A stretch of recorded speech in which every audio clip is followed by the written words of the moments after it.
Sup, people? Deadman signing in, and I only just realized that I think almost all of my videos are Cartoon Network based. So today, we're going to do a Nickelodeon one. Our tune for review this go-around is El Tigre, Adventures of Manny Rivera, and that is not the right clip.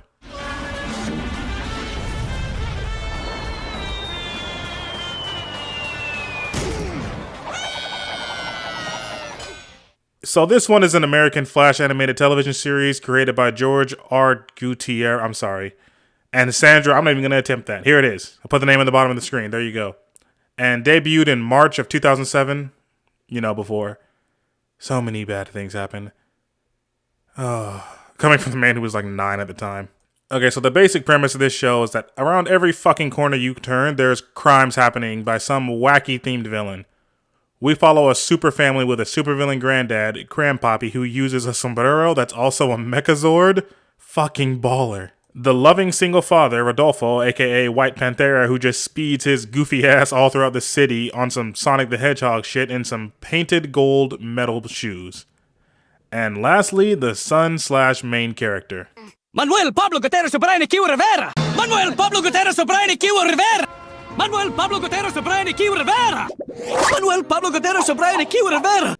Chaotic neutral with a belt that turns him into a furry when he spins it. I grew up watching this show, but saying the plot out loud makes me realize just how fucking mental this was. Wouldn't trade it for the world. Manny's basic hobbies involve goofing off around town and breaking things with his partner in crime, Frida Suarez, a cracked out little weasel who plays guitar and robbed me of my precious Manny X Zoe ship. I said what I said. Is that?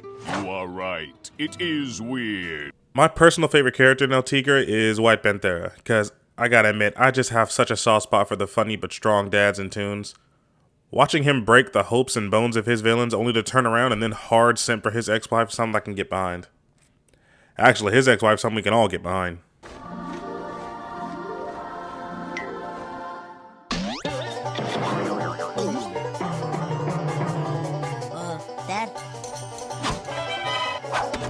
This tune has a cavalry of characters, and I can't think of a single one that just isn't pure gold. From Cactus Kid to Cyber Sumo, they're all just a fun time.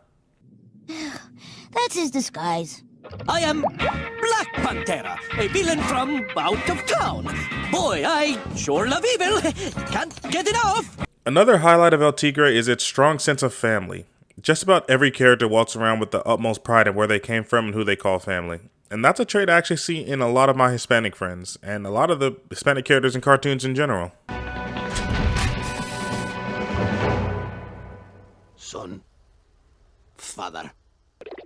Son. Father! The only real problem I have with this tune is its repetitiveness. 1 out of every 5 episodes is exceptional, and 1 out of every 20 is just a masterpiece. Every time an episode starts with Manny and Frida doing something stupid in town, I can pretty much tell how the episode goes. But that small flaw doesn't really take away from this show's charming animation, the cool character designs, a really good feel in general, like with the background in the city and the setting. It's just really homey. It has good comedy, good plot, pretty interesting story tropes, all that good stuff. I'd have to say my top 3 favorite episodes are the one where they all found out the Riveras have a romantic past with the Birds of Prey, or whatever they're called. The Day of the Dead special, because, God, that was just amazing. And the Sartan of the Dead tournament.